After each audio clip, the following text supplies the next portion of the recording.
For more than a century, the Kurdish question has remained one of the most complex, unresolved, and misunderstood political issues in the Middle East. Spread across four modern states, the Kurds became a nation without a state. And nowhere has this reality been more ambiguous, more fragile, and more strategically exploited than in Syria. Today on Wikivedia Plus, we will explore the Kurdish issue in Syria, from its historical roots to its modern geopolitical reality. Let's dive in.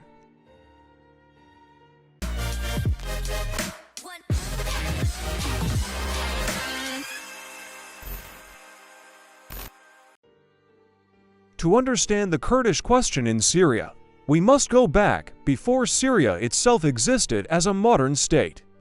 At the end of World War I, the Ottoman Empire collapsed, and the Middle East was redrawn by colonial powers. The Treaty of Sevres in 1920 briefly opened the door to a Kurdish state.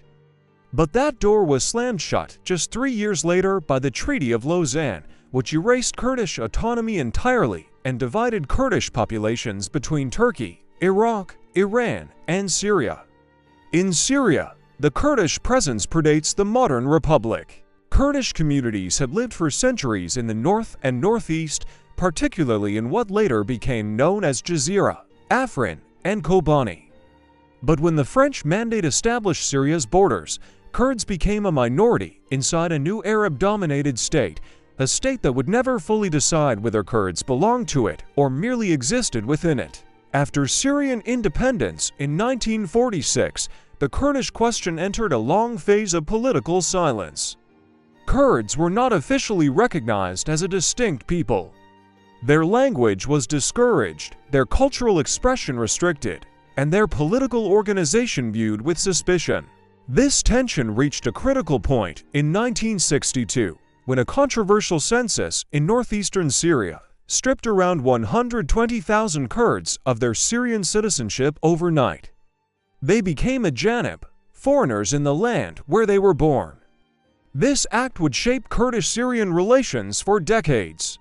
Statelessness meant no legal rights, no property ownership, limited education, and almost no political voice. At the same time, the Syrian state pursued Arabization policies, including the so-called Arab Belt Project, aimed at changing the demographic balance along the Turkish border by settling Arab populations in traditionally Kurdish areas. Yet despite repression, Kurdish political identity did not disappear. It went underground. Kurdish parties formed quietly, fragmented, divided by ideology, leadership disputes, and regional influences. Unlike Iraqi Kurds, Syrian Kurds never achieved autonomy during the 20th century. They remained politically constrained, economically marginalized, and strategically ignored until the Syrian uprising of 2011 changed everything. When protests erupted across Syria in 2011, Kurdish regions reacted cautiously. Many Kurds distrusted both the Assad regime and the Arab opposition, fearing that either outcome could threaten their existence. As the Syrian state withdrew from parts of the north in 2012 to focus on larger fronts, a political vacuum emerged, and Kurdish forces moved to fill it. This was the birth of a new reality. The Democratic Union Party, or PYD, ideologically linked to the PKK, took control of large Kurdish majority areas. Local administrations were established. Kurdish language education began openly for the first time.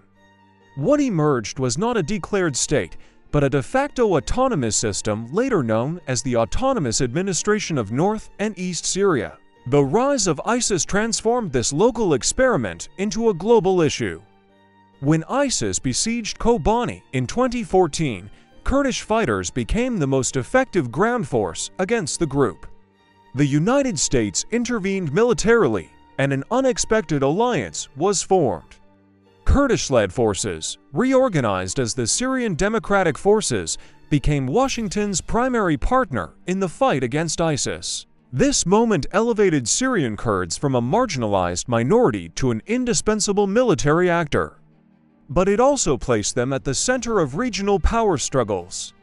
Turkey viewed the PYD and SDF as an extension of the PKK and a direct national security threat.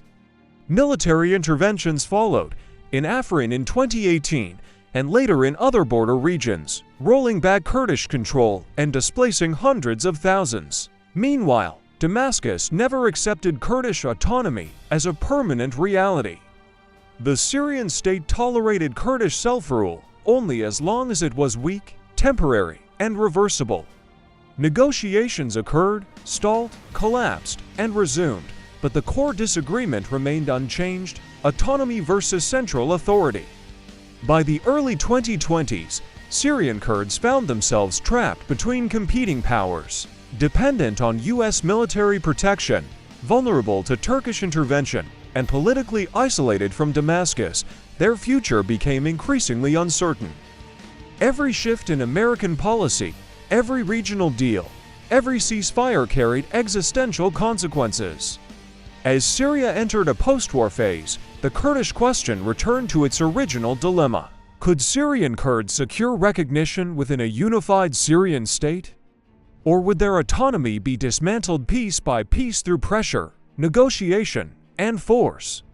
By 2025 and 2026, clashes, withdrawals, and fragile agreements underscored a harsh truth. The Kurdish issue in Syria remains unresolved not because solutions do not exist, but because every solution threatens someone's strategic interests. Autonomy threatens central authority, integration threatens identity.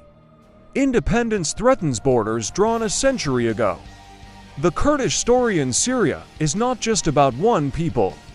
It is about how modern states deal with diversity, how power overrides rights, and how history refuses to stay buried. What began as a colonial afterthought has become one of the defining political questions of the Middle East. The question is no longer whether the Kurdish issue will shape Syria's future, but how violently and at what cost. This brings us to the end of today's video. If you found this breakdown insightful, what do you think is the most realistic future for the Kurds in Syria? Autonomy, integration, or something else entirely?